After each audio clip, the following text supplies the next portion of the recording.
Breaking news, nagbitiw na bilang Speaker ng House of Representatives si Martin G. Romualdez sa gitna ng kontrobersyal na flood control projects. Pinili niyang bumaba sa pwesto upang hindi madamay ang institusyon at upang masiguro ang malayang investigasyon. Ayon kay Romualdez, ito ay hakbang para ibalik ang tiwala ng publiko, isang pahayag na ang tunay na liderato ay nakikita hindi lamang sa pananatili sa pwesto o kapangyarihan kundi sa pagharap sa pananagutan. I tender my resignation as Speaker of the House of Representatives.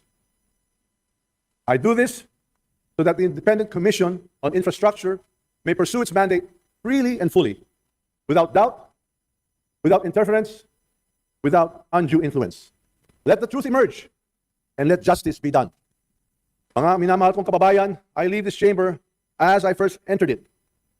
A humble servant, ready to serve wherever duty may call. I step down not in surrender, but in service. Or sometimes, the greatest act of leadership is the grace to let it go. Ito si AJ13 Vlog, ang vloggers ng Bagong Pilipinas, nag-uulat para sa Radyo Pilipinas.